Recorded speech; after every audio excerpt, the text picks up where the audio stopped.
Join Hans and Scotty Tuesday from noon to 3. Sound Sleep Medical. They'll be there. 8941 South, 700 East in Sandy. Question of the morning. Do you want the Jazz to make a move to get Egor Demin? Should they get the BYU product? Brian, absolutely not. The Jazz need to package both those first-round picks in a trade and bring in a solid, proven player with experience. Brian's tired of the youth rebuild. Give him some veterans and start winning now. A solid, proven player. Exactly. To go with most of the youngsters who will be playing. Exactly what Brian wants to do. He's tired of the youngster playing. No more young guys. But they will. They will bring in a youngster, yes. I believe they will, too. No, they will play the youngsters. No, they will play the youngsters. I believe that, too. They're already here. They will play. So whoever you bring in, you can bring in as veteranish as you want, and that man will play with first, second, and third year individuals.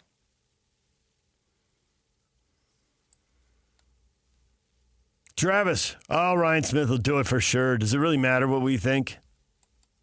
No, it does not matter what we think. Yeah, but most of what we say here doesn't matter. Every owner in that same... governor, I'm sorry. God, I hate when I'm racist. Governor. My bad, DJ. I know that gets you hot under the collar. My bad. Yeah, I'm on fire. Governor. Put them, every single one, in the same box. Because no one is doing what fans think or media thinks. Governors, owners, general managers, coaches, not very worried. Not very worried about what the local morning show's spouting about. So that doesn't change anything. Here's one for you. When you posted that, I don't think you thought you'd get this one. You ready? I am. Brent, I would be shocked if he gets drafted. Oh, that's ridiculous. Thank you. Thank you. Excuse me? Prepare to be shocked. He's moving up. I said this before the workouts started. He will get there, and they'll look at his measurables, and they'll be incredible. And the shot, I don't think it's broken. I think he was an 18, 19-year-old kid who came all the way on the other side of the world, trying to fit in, trying to figure it out.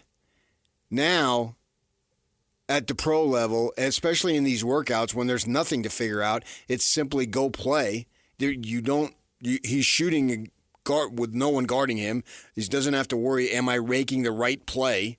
The drill is to shoot. And he was going to rise up big time. I believe he'll be a lottery pick.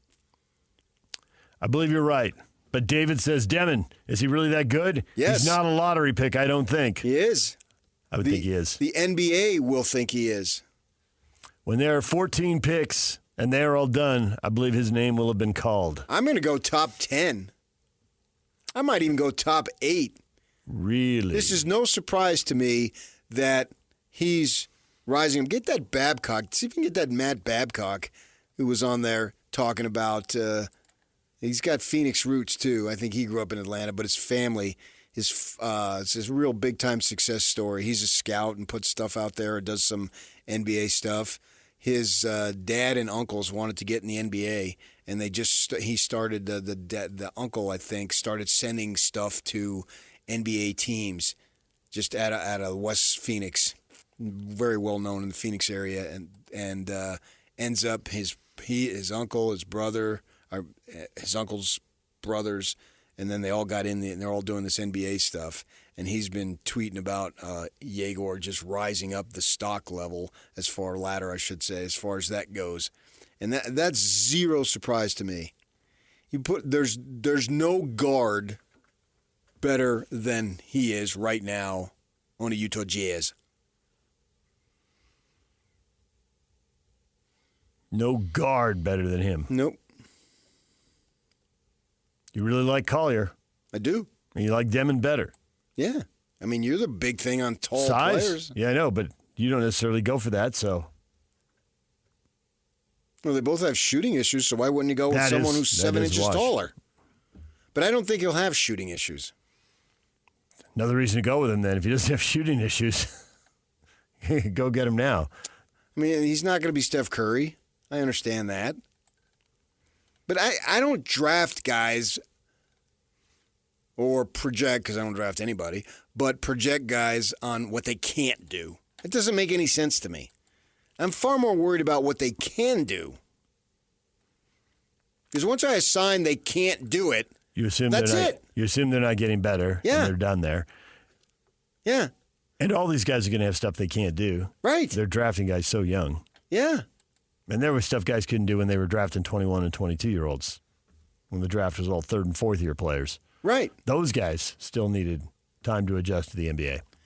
Are what they can do so positive that I can live with the other stuff, understanding that the other stuff, what level of improvement can they make? Maybe they can. Maybe some of them don't.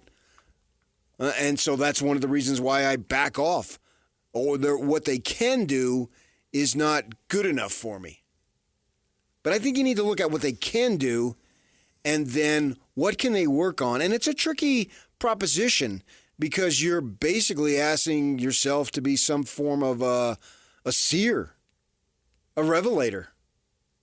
Those types of things, to be able to figure out, don't give me that look. I don't need that look. I don't need that look. Seer, revelator? Yes. Can't just be a general manager. No. What about a prophet? In a sense. No, general manager, I mean, that takes on such a wide term. When it comes to the draft, you have to be able to look into the future. That's why it gets so dang tricky.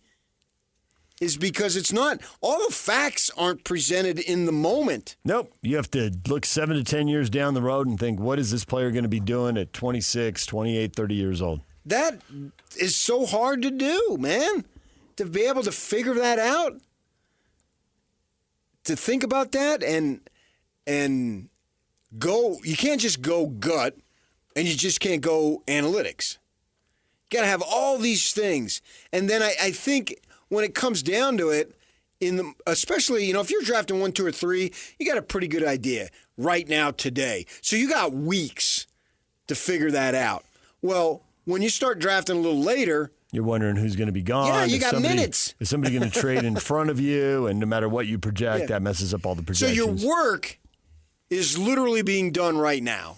All those folks are in Chicago. They're doing all this work, right? And they'll do it. The draft is, I think, the 25th of June. So that is 5 weeks in a day, right? And they're doing a lot of work that in the end won't really matter. If they don't trade, ranking guys 10 through 15 or whatever, great, but they're probably all going to be gone before you pick. Maybe so. But you're still going to spend time evaluating those guys. Up and down, inside out. What if you have a chance to trade up? Yeah, you have to. Right. And you get access to these guys now. What if they're available later? You want to have interviewed them and done all that stuff? And then I think that you do all that work, you're doing this tremendous amount of groundwork, and then you've got 5-10 minutes to make a gut decision. Because you've already done. If you're thinking about analytics when the Utah Jazz are now on the clock. Well, this guy. That stuff has already got to been done. No. And you already have to have the list. You have to know who you're probably picking, and you've got to field the phone call that inevitably is going to come, hey, what about this deal? And then decide if you want to make it or not. And then I think in the end, you got to go gut. But you don't go gut exclusively. If you're going gut right now, that means you're lazy. And none of these guys are lazy. They all want to win worse than the fans, I think. I would assume that. And so they do all that stuff. And in the end, okay, what do we think? Go. And hopefully that is a strong conviction. I was talking about that a few weeks ago, that they have this conviction, no, this is the way to go. And then they do that. But to try to anticipate, and then you don't know what's really, really in that guy's heart, the player, once the money starts flowing in, and how bad does it burn? It has to burn, man. It just has to burn so freaking bad for you to be able to succeed at a high, high level. If you're any form of casual about your development, that's exactly what you're going to get. You're going to get casual development. It's got to be a passion above all other passions, particularly at this young age where most likely, you don't have a family. You have a family, but I mean, the family that you have when you're 30, 40, 50, that type of thing. Obviously, that's extremely important. But at that age, you shouldn't be involved in that, right? You maybe have a girlfriend or whatever, And this is where the point I'm making is this is something that you can just devote as much time as possible to this and still have a little time for the other stuff. So it's a crazy job, but yet that's the job. That's what they got to do.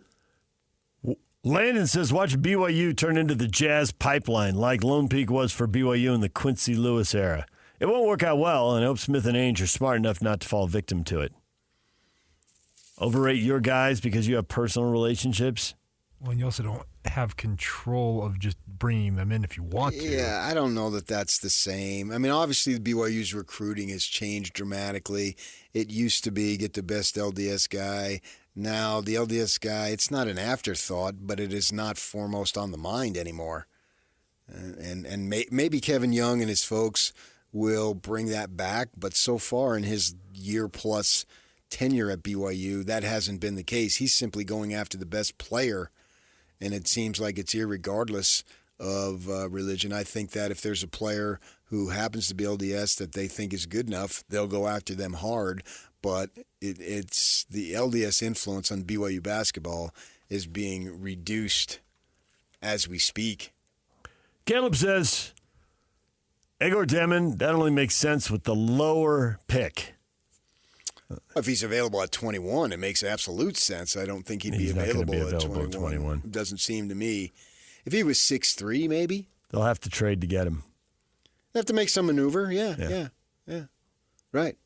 Because they're not going to use him with the fifth pick. I don't think they're going to draft him with the fifth pick. I don't think they'll use the fifth pick on him. That's what I was trying to stumble towards. I got you. But I'm not sure that's right.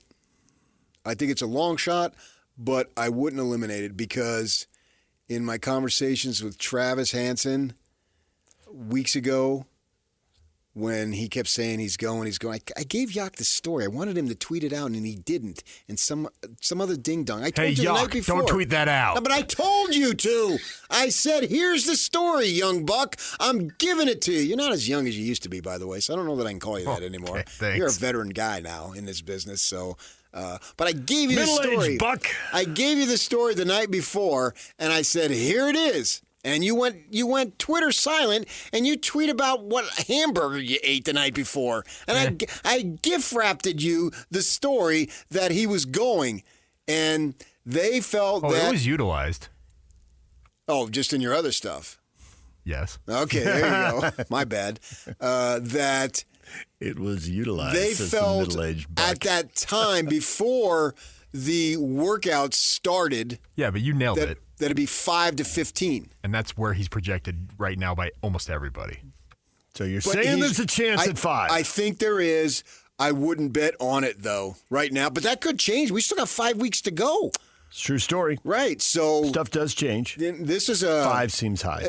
I agree. thought your earlier analysis of there's a group of players in that 4, 5, 6, and you didn't have him in it. Yes. And I thought that group, and given there's time for it to change. Right. Guys can have interviews. Yeah. Now, I would think every agent is talking to their player about don't tank interviews. Mm-hmm. Did you see what just happened in the NFL draft? Don't do that. Maybe some thought that Sanders wanted to do that, but yeah. I don't think these kids will tank interviews. Right. I think they're sophisticated enough these days that they know what's at stake as much as an 18, 19-year-old can have the maturity able to understand it. But I think all the kids that they will interview, Edgecombe, Johnson, whomever it might be, I think they'll all be fine. So I wouldn't bet get that group that he'd go that high. That Edgecombe and Trey Johnson are going to go in front of him. I would too. But your whole point about, hey, can he get up to 8? Yeah, we see people moving the draft all the time. Plus, by the time you get to 8, there's always someone, they must really like him. They take him there. The consensus sometimes it works, sometimes it doesn't. And exactly. And the consensus can be right. Most teams would have taken him at 12, but it just matters what the team picking 8th or 9th does, and then suddenly somebody's moved up 3 or 4 spots. Yeah, so anywhere in the second half of the lottery, 7 seems high. And I don't know, maybe I'm just drawing some arbitrary line at midway up the lottery. But I don't see how you can know if he's going to go, unless you're on the inside and you're talking to people, Well, the Jazz, but they don't know that people, either. The inside people don't know. Not yet, but down the line, you may have a feeling that, whoever's drafting 10th really likes him. I always hear that on the draft shows. His backstop is Chicago at 12. And sometimes it works. Sometimes that's true. There's sometimes they get the handlers get word if X player is available at 9, we will take him, and we'll see how that plays out at 9. So we hear that all the time, and these kids got a lot of handlers to be able, especially now when they can have handlers legally in college, and it's not viewed as against some rules, right? They can. I've had literal kids say, I've got to talk to my agent. And that took me a little bit getting used to, to tell me just to my face. To your face. Whereas I knew it was out there before, but it was like this unspoken didn't just stuff. Blurt it out when you're sitting there with the tape, with the old school tape recorder going. Right, and why not? Why not? Why not have an agent? Because some of these kids, and a lot of them, particularly in the sport of basketball, they know at 16, 17. There's a legitimate possibility that I will be playing professional basketball, whether it's in the NBA or somewhere else. And if you play at other places on this planet, you still need an agent. So by 17, they've got a really good idea of that they will be able to make a living for an extent, because it's all just an extent. They don't go for 25, 30 years like the rest of us do, that they will be playing ball. So why not have that contact and work with people who can guide you along the way, find out who has your best interest and who's just trying to cop a buck off of you, that type of thing. So, yeah, they'll have a better idea in the weeks to come. But I would agree with you on the 5. I wouldn't be surprised at all if he goes in the top 10. And the kid is so freaking lovable. What we saw here is real. And that's going to help in the draft. Right. Everybody wants to know if somebody is coachable. Right. That is, of all the things they dig into when they talk to all the people around somebody, they're trying to figure that out. And his closest American confidants are 2 NBA people. So that's going to help. Travis Hansen and Kevin Young. Mm-hmm. Those are 2 NBA people. So there's relationships and trust there, and when they give the glowing report that they're inevitably going to give. And those 2 guys are 2 grinders. Had to overcome significant odds to get where they got, right? So they know about work ethic. They know that you have to bleed it. Travis Hansen bled it. We saw that when he played at BYU. We just literally saw it. The kid had all sorts of passion, intensity, fire, whatever. And Kevin Young, this kid out of Atlanta, be able to work himself to the level that he worked himself in. I mean, he talked about that. He talked about basically living in a van with his wife. I mean, I'm poetic license here, but what he had to do to get into. No, he lived by himself. This was with his down spouse. By the river. But nobody cares by yourself. He was with his spouse, and what Kevin Young had to do to get to the point where he was going to be a head coach in the NBA. He chose college, and now he's off and running with a high-flying program. But those guys understand what it takes, and to have those 2 be able to give recommendations, I could see him going 8. I would think that's the high end of where he'll go to. Maybe 7, 6. There's work to be done. It's too early. Right. But right now, early prognostications know we still have 5 weeks to go, and they've got individual. They still have the Chicago thing. They've got individual workouts. They got all that stuff that they're going to do over the course of the next several weeks. That seems high to me, but if there's somebody like Toronto at 9 and they really love him and they want to move up to 6 or 7 to get him, I suppose you could be right. I'd be surprised. There's just a group of players there that has consistently been in front of him, and maybe they'll fall. But you're drafting on potential, man. This draft is potential. Right. I look at the stuff that's said, and here's one of the reviews. This is the ESPN.com mock draft. He's a polarizing prospect. Right, yeah. It goes on about his shooting, right? So it's a lot of what we know. But you listen to that, and then you listen to Derek Queen from Maryland. He's perhaps the most skilled big man in this class, terrific target and pick and roll, can create his own shot facing the basket with a wide array of moves and his intriguing passing ability. His conditioning, occasional apathy defensively, and lack of shooting range are things NBA teams picking in this area or earlier will want to get a better handle on in the pre-draft process.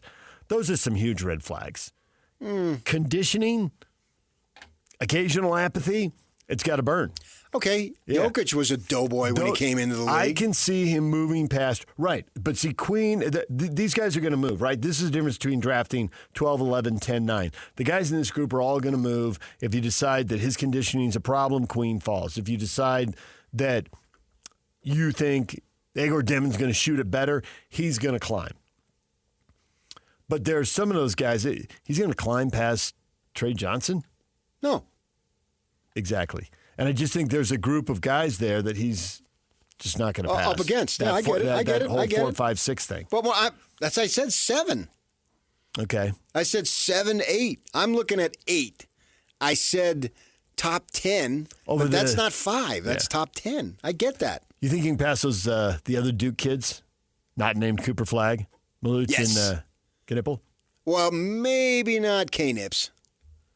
The Because other now guy, we're putting a 7th or 8th player in front of him, you know, and Talking about Malawach? yeah, Yeah, I mean, Malawach. he's a big dude, but you're drafting him on potential too, enormous potential, all sorts of potential. Yeah, he's like Flag. He was like 17 when he enrolled. or Yeah, whatever. the only reason you're drafting him is at 25, not now. When I say 25, not spot, I'm talking age. And you got to the Maryland kid that you just mentioned.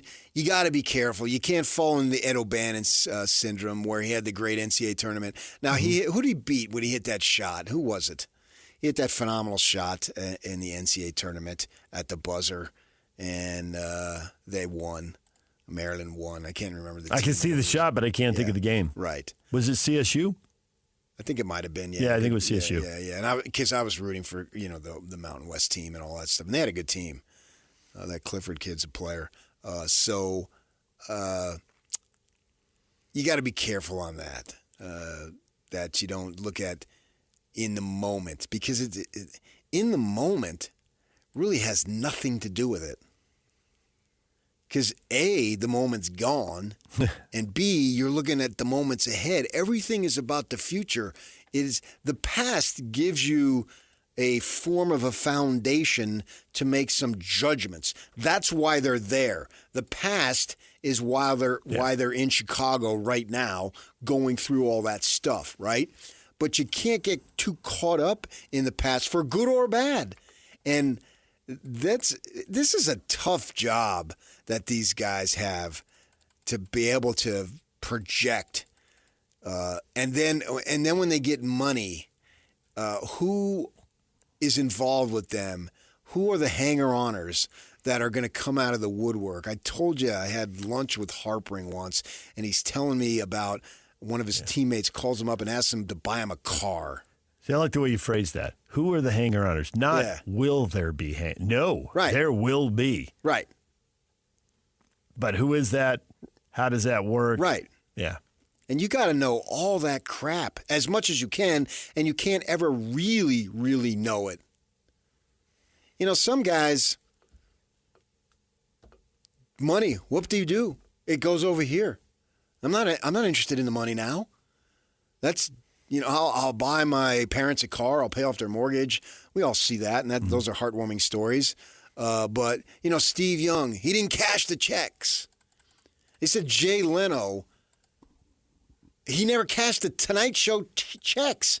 He lived on his stand-up stuff that he did outside of the friggin' $30 million. And it's still over there. So that's why he's got all those cars in that garage. And very careful. The guy was a grinder, you know what I mean? Oh, he was. Yeah. And so I think most of the people who get to the top like that, there's very few. If you get to the top and you stay there a long time. Stay there a long time. But how does money affect people? And it's not, and maybe it's not necessarily a negative. You want to help all these people. Absolutely. So it doesn't. It's not just you just turn in some sloth. It could be for I've other heard reasons. stories. You must have heard stories. Now that Yak is middle aged, maybe he's heard stories that the person has a big heart and wants to help these people, and the people around them in the club are like, that person's going to be out of money within 2 to 3 years of leaving the NBA. Yeah. Not because they're a bad person, but they can't say no, and they're helping, and there's a long line of people coming up with their hand out. And they bring asking that for help. baggage with them when they enter the arena. There's two things I want to say. Is I got a tiny heart. I had to work for every freaking penny. You ain't getting any of my money. Get out there and work your butt off. And how can you call Yak middle-aged? Suppose he dies in 2 years. I don't think he's going to. But you don't know that. That's No, the I really point. don't. I don't know So where the lightning's going to everybody strike. is the Avoid the same lightning, Yak. group. We're not middle age or old age or young age because we don't know how long. What's the if you're middle age and get run over by a truck? What difference did it make? Well, I don't want to say that. Never mind. I get ahead of myself there. You don't have any idea. Yeah, thanks for that. That's why I savor each moment We're that all I'm young at able heart. and fortunate to live in the state of Utah. And hopefully I have many, many years to come in the state of Utah because this state means everything to me. It's my home. It's where I built my All right, we nest. gotta go to and break. I continue to DJ live here PK. for as long And as middle-aged God Yak. will allow me to. See, you went on too long. He was going to play the drop and embarrass me, but we're out of time. DJ and PK, it's 97.5 The Zone.